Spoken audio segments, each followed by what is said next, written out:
কেন সপ্তরথী বেষ্টন করে অভিমন্যুকে মারছে। নমস্কার জানিয়ে আমি বিদায় নিচ্ছি। আমায় ক্ষমা করবেন, যদি পারেন ভোটটা আমায় দেবেন, আমার সিম্বল নাম্বার 2। বাট এর প্রতিবাদে আপনাদের কিন্তু ভোটটা দিতে হবে। আমাকে মিটিং করতে পর্যন্ত দিচ্ছে না। আমাকে মিটিং করতে আমি পারমিশন নিয়েছি অফিসিয়ালি, তাও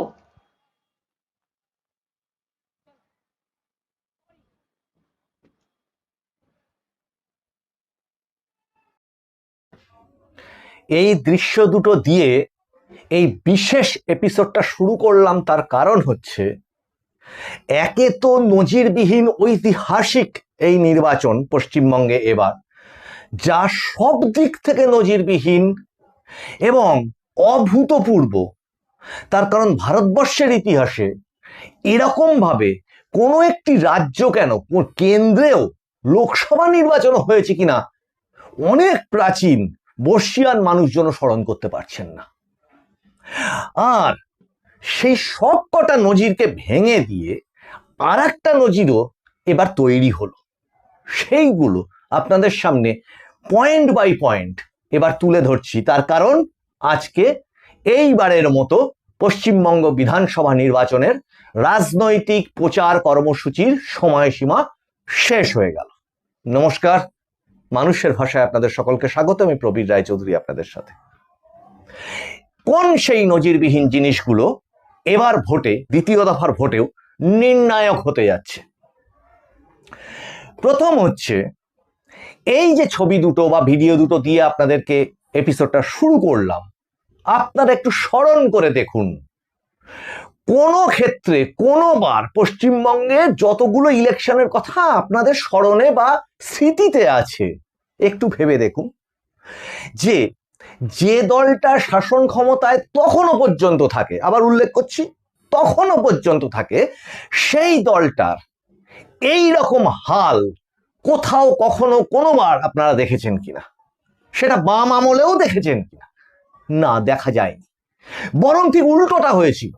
যেবার বামফ্রন্ট পুরো উল্টে যায়, গিয়ে 2011 সালে এই তৃণমূল কংগ্রেসের সরকার গঠন হয়, সেবারে কিন্তু অন্তত বামফ্রন্টের যে সমস্ত মিটিং মিছিলগুলো ছিল সেগুলো উপচে পড়া ভিড় ছিল, যেটার জন্য সিপিএম নিজেও কল্পনা করতে পারেনি যে তারা উল্টে যাবে।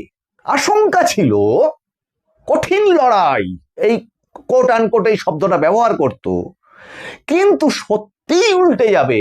এবং উল্টে যাবে শুধু না, 235 থেকে প্রায় 55-60 নেমে আসবে। সিপিএম নিজে বোধহয় 27 না 29 এরকম জায়গায় নেমে এসেছিল। এ অকল্পনীয়, ভাবতেই পারেনি তারা। কিন্তু জনসভাগুলোয় ভিড় হতো তখন। আর এবারে যেটা হলো সে তো নজিরবিহীন। উত্তরবঙ্গ, মানে আরো ভালো করে বললে ওনার মমতা বন্দ্যোপাধ্যায় তৃণমূল নেত্রী মমতা বন্দ্যোপাধ্যায়ের ধর্ণা মঞ্চ, এসআইআর এর ধর্ণা মঞ্চ দিয়ে শুরু, যেটা উনি উইথড্র করে নিতে বাধ্য হলেন। লোক হলো না, কোথাও কোনো মানুষের মধ্যে কোনো রিপারকেশন হলো না, কেউ হই হই করলো না, কেউ কোথাও ঢিল ইট পাটকেল সেইভাবে ছুড়লো না ওনার কথায়, কেউ কোনো কমিউনিটি আর একটা কমিউনিটিকে ঘিরে ধরলো না, 1 মিনিটে 12টা বাজিয়ে দেওয়ার সাহসও দেখালো না বা ইচ্ছাও দেখালো না। ওনার কথা কিছুই হলো না। পরবর্তীতে ওনার সেই উত্তরবঙ্গ সভা থেকে হুমকি দেওয়া শুরু, সেই শুরু। আর উনি যত হুমকি দিতে থাকলেন, উনি এবং ওনার দলের আর এক বিশেষ নেতা বা নেতারা বা নেত্রীরা, যত যত সভা তত তত বেশি বেশি হুমকি। ফলত একটার পর একটা সভা খাঁ খাঁ করতে থাকলো। এবং সেটা যত দিন এগোতে থাকলো সেটা ওনারা বুঝতে পারলেন। পাশাপাশি যে ঘটনাগুলো ঘটতে থাকলো, যে ওনাদের যে ভোট যন্ত্র, সেই ভোট যন্ত্রটা ধীরে ধীরে ধীরে ধীরে ওনাদের পাশ থেকে সরে যেতে থাকলো। এবং ওনারা বলে ফেললেন মুখ দিয়ে, পুলিশ তো আর আমার কোনো কথাই শোনে না, পাত্তা দেয় না, নবান্ন নাকি ওনার হাত ছাড়া হয়ে গেছে। এই সমস্ত হতাশার কথা ফুটে ফুটে বেরোতে থাকলো।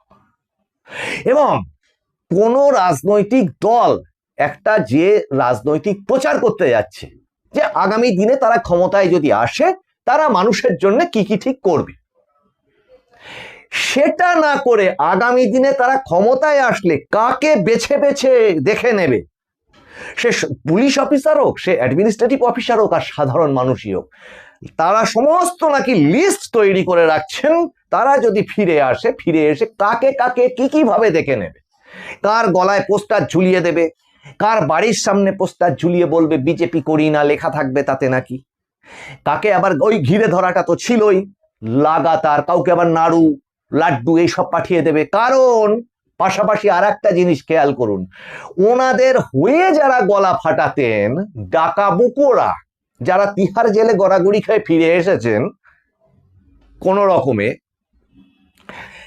তাদের মুখ থেকে আর চড়াম চড়াম বেরোলো না, তাদের মুখ থেকে আর গুড় বাতাসা বেরোলো না। গোটা প্রচারটা কিন্তু শেষ হয়ে গেছে, তারপর বলছি কিন্তু কথাগুলো, এসব কিচ্ছু বেরোলো না, নকল দানা বেরোলো না, কিচ্ছু বেরোলো না, বার করতেই পারলো না। কারণ ওনাদের এই হুমকিগুলোতে অন্যরা ঠকলো না, সোজা কথা। এবং না ঠকে সে আগামী দিনে পরিষ্কার কথা তারা তাদের মতো করে বুঝে নিয়েছে যে না, এ থাকছে না, কাজেই এর কথা আর শোনার দরকারই নেই। এবং এর কথা শুনে উস্কে গিয়ে আর একটা মানুষকে কেন আমরা ক্ষতি করতে যাব, এটা কেউ করলো না। কোন রকম উন্নয়ন কর্মসূচি ওনাদের আর দেওয়ারই নেই, যেটা নিয়ে ওনারা বলতেই পারলেন না কিছু। ওই লক্ষ্মীর ভান্ডারের 1500 টাকা, আর ওই শেষ মুহূর্তে ওই প্রদীপ নিভে যাওয়ার আগে একটা সামাল দেওয়ার মতো করে ওই যুবক কি একটা প্রকল্প করে তাতে 1500 টাকা, ব্যাস এই ওনাদের দেওয়া ছিল, শেষ, আর কিছু দেওয়ার নেই। তাহলে ব্যালেন্স পড়ে থাকলো কি? হুমকি। ব্যালেন্স আর একটাই পড়ে থাকে, অশিক্ষিত অধম, এদের আর পড়ে থাকে কি? এদের আর একটাই পড়ে থাকে, হুমকি। কর্ম নেই, জীবিকা নেই, কারণ লোক ঠকানোটা যে দলটার কর্ম, লোককে ভয় দেখিয়ে লুট করাটা যে দলের কর্ম, রাস্তায় লরি থেকে শুরু করে সবজি বিক্রেতা থেকে শুরু করে ঘর বাড়ি তৈরি করছে যে মানুষটা, তার কনস্ট্রাকশনের থেকে শুরু করে সমস্ত কিছু থেকে যার পার্সেন্টেজ তোলা, হুমকি, কুপন সিস্টেম করে টাকা আদায় করে ফুলে ফেপে ওঠাটাই যার ব্যবসা। চাকরি বিক্রি, সাদা খাতায় চাকরি বিক্রি করে ফুলে ফেপে ওঠা, খাটের তলায় কোটি কোটি টাকা পাওয়া, এই সমস্ত যাদের কর্ম, তাদের দিন যে শেষ হয়েছে সেটা তারা বুঝতে পেরেছে। আর কোনো কিছু আর ঢাকা থাকে না, এখন মানুষের হাতে হাতে ফোন। আপনার হাতে ফোন, পাশের মানুষটার হাতে ফোন, আপনি কিছু করলে সে ছবি তুলছে, সে কিছু করলে আপনি ভিডিও করছেন। এ তো খুব মুশকিল। যে হুমকি দিতে যাচ্ছে তার ভিডিও উঠে যাচ্ছে। আর সবচেয়ে বড় জিনিস, যেটা সম্পদ ছিল 90 লক্ষ, সেই সম্পদ থেকে বাদ, সেই চোরা সম্পদের থেকে বাদ।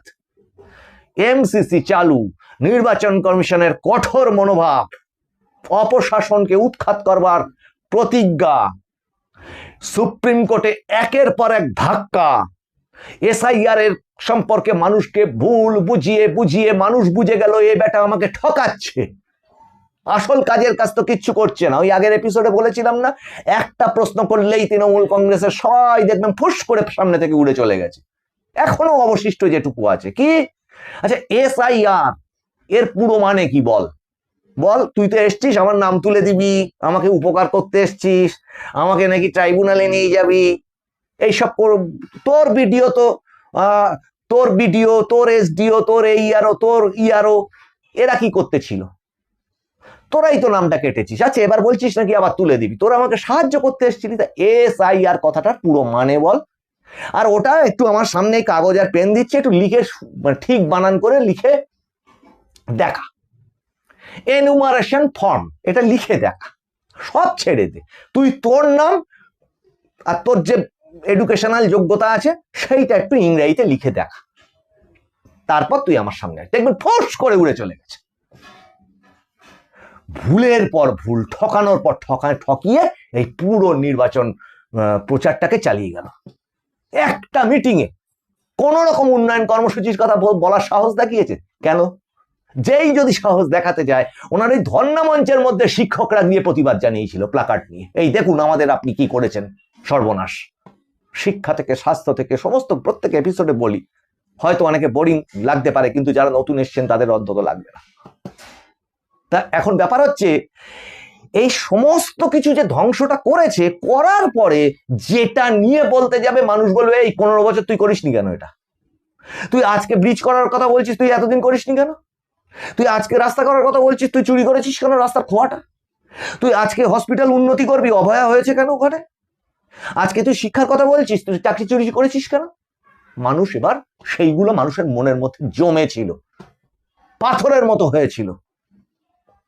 আর এখন যেটা হয়ে গেছে, যে কথাটা এখন বলতে চাইছি আপনাদের, এই গোটা প্রচার কর্মসূচিতে মানুষের এই যে জমে পাথর হয়ে যাওয়া, সেইটা ভেঙে চুরমার হয়ে গেছে, সেই ধৈর্যের বাঁধ ভেঙে গেছে যাকে বলে, দরজা খুলে গেছে হাট হয়ে। যখন মানুষ দেখতে পেরেছে একটু সাহস, যখন মানুষ দেখতে পেরেছে প্যারামিলিটারি ঢুকেছে, সেন্ট্রাল ফোর্স ঢুকছে, নির্বাচন কমিশন সাহস দিচ্ছে, একের পর এক সাসপেন্ড করে দিচ্ছে চাকরির থেকে অসাধু মানুষদের, তখন মানুষ বলছে এই তো হচ্ছে, তার মানে এবার হবে, এবার সাহস পেয়েছে মানুষ। তো ফলত ভাবুন, বিরোধী দলের প্রচার, যারা প্রচার করার পারমিশনই দিত না পর্যন্ত, সেখানে লক্ষ লক্ষ কোটি কোটি মানুষের সুনামি বললেও বোধহয় ভুল বলা হয়। এই যদি দুটো তফাৎ দেখেন, মাত্র আর 48 ঘন্টা 36 ঘন্টা মতো বাকি ভোটের, খেয়াল করে দেখবেন সুধী দর্শক বৃন্দ, কোথায় স্টেজ মানে কি বলে ওটা, মিটিং ভরেছে তৃণমূল কংগ্রেসের, আর ভরেনি কোথায়? আপনারা আপনাদের এলাকাতেই তো আপনারা দেখতে পেয়েছেন। মানুষ সব দেখতে পায়, আর স্বৈরাচারী ভাবে কেউ কিচ্ছু দেখতে পাচ্ছে না, কেউ কিচ্ছু দেখতে পাচ্ছে না। এখানেই হয়ে যায় তার পতন, অনিবার্য পতন হয় তার সেখানে। এবার আসুন আসল পয়েন্টে। ফলত কি থাকে, উত্তরবঙ্গে যে ভোট হয়েছে, দক্ষিণবঙ্গে যে ভোটের বা দ্বিতীয় দফার ভোটের যে পরিমাণ ফুল ফেস্ট সিকিউরিটি ব্যবস্থা, এবং তার সাথে যদি যোগ দেন ওই উত্তরবঙ্গ ভোটের থেকে প্যারামিলিটারি এখানে নিয়ে এসে 2.5 লক্ষ প্যারামিলিটারি, 2,30,000 এখানে ডিপ্লয়েড হচ্ছে, এই সমস্ত কিছু মানুষের সাহস বাড়াচ্ছে যে হ্যাঁ আমিও পারি, এই এত দিনের এত অত্যাচারটার উত্তর আমি দেব ইভিএম এর বোতামে। ফলত এবার তৃণমূল কংগ্রেস দলটা যতদিন ছিল, সেই দলের মধ্যে থেকে ওই আগে একটা মজা করে বলা হতো না, তরমুজ সিপিএম আমলে, মানে ওপরে কংগ্রেস ভিতরে সিপিএম দেখায় অনেকে।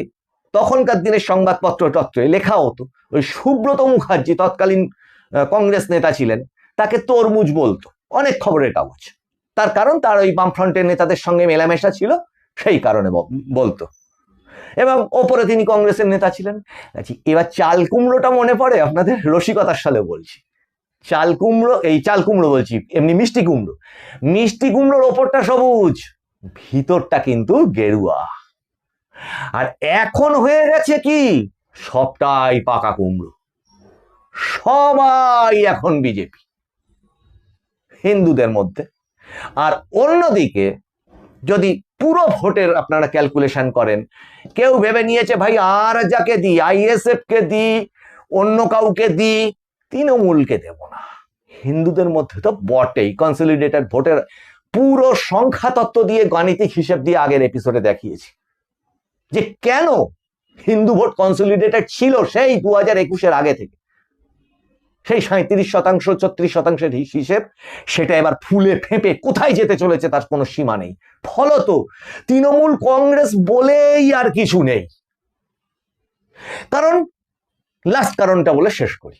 আচ্ছা বলুন, সৌগত রায়, মমতা বন্দ্যোপাধ্যায়, এই স্তরের নেতা নেত্রী, তাদের সভায় লোক আনতে, জোগাড় করতে তারা কি চেষ্টার কসুর করেছিল মনে হয়? সুধী দর্শক বৃন্দ, চেষ্টার তো কোনো কসুর ছাড়েনি, যত রকম চেষ্টা ছিল সব করেছে। এবং একটা মিটিং এ দেখে মাথায় হাত পড়ে গেছিল, ওই মমতা বন্দ্যোপাধ্যায় যা বলেছিল, ডিলিটেড কারা হাত তোলো, দেখে সবাই হাত তুলে দিয়েছে, সব ডিলিটেড ভোটারদের দিয়ে উনি মিটিং করছেন। তার মানে সেখানে দাঁড়িয়ে আশা কর্মীদের ভয় দেখিয়ে, অঙ্গনওয়াড়ি কর্মীদের ভয় দেখিয়ে, টোটো চালক ভাই ভাই বোনেদের ভয় দেখিয়ে, অটো চালক ভাই বোনেদের ভয় দেখিয়ে জোর করে পতাকাটা তার গাড়ির মধ্যে খাটিয়ে দিয়ে তাদেরকে গিয়ে গিয়ে কোন রকমে টিকটিকি ল্যাজের মতো মিছিল করেছে, মিটিং করেছে। এটা তো আপনাদের চোখের সামনে ঘটেছে। এ নিয়ে তো আর ভাবের করে চুরি করে লাভ নেই। কিন্তু টিকটিকি ল্যাজের একটা বৈশিষ্ট্য আছে, ওই টিকটিকি ল্যাজ খসে যায়, তো থাকে না, নড়াচড়া করলে ওটা খসে যায়। যাই হোক, রসিকতা ছেড়ে দিয়ে বলি, এই হচ্ছে গোটা প্রচার পর্ব, যেখানে বিজেপি একের পর এক কেন্দ্রীয় উন্নয়ন কর্মসূচিকে তুলে ধরেছে, সভ্যতা দেখিয়েছে, শিষ্টাচার দেখিয়েছে। ওদিকে নওশাদ সিদ্দিকী একদম নতুন, মানে কি বলবো, সংখ্যালঘু সম্প্রদায়ের নয়নের মণি হিসেবে উঠে এসছে সেখানে। ওদিকে মিম তার একটা অস্তিত্ব বিভিন্ন জায়গায় প্রকাশ করতে শুরু করেছে। সংখ্যালঘু সম্প্রদায়ের মধ্যে নিজেদের প্রচার, ওই আইএসএফ এর সঙ্গে জোট বেঁধে সিপিএম একটু চেষ্টা চরিত্রের মধ্যে রয়েছে। কংগ্রেস তার মধ্যে গিয়ে হাজির হয়েছে এবং কংগ্রেস বুঝতে পেরেছে একে ছাড়ো ভাই। রাহুল গান্ধী এসে পরিষ্কার বলে দিয়েছে, এই যে বিজেপি আসছে, বলেই ফেলেছেন, এই যে বিজেপি আসছে তার জন্য মমতা বন্দ্যোপাধ্যায় দায়ী। আর কিছু পড়ে থাকলো যে আগামী দ্বিতীয় দফার ভোটে কি হতে চলেছে, সব তো আপনারা জেনেই গেছেন এতক্ষণ। কাজে তৃণমূল বলে আর কিছু নেই, তৃণমূল করি বলেও আর কেউ বোধহয় আর অবশিষ্ট নেই। সুধী দর্শকবৃন্দ, আপনারা ভালো লাগলে আপনারা লাইক করুন, শেয়ার করুন, একটু সাবস্ক্রাইবটা করুন, করে আপনারা হাত খুলে আপনাদের মতামত জানিয়ে শেয়ার করুন, যাতে আপনার মতামত এই শোটার মাধ্যমে, আপনার কমেন্টের মাধ্যমে আরো ছড়িয়ে পড়তে পারে। আপনাদের সঙ্গে আবার দেখা হচ্ছে সামনের এপিসোডে। আপনারা নজর রাখুন মানুষের ভাষার পর্দায়। মানুষের ভাষা সবার মনের কথা বলে। নমস্কার।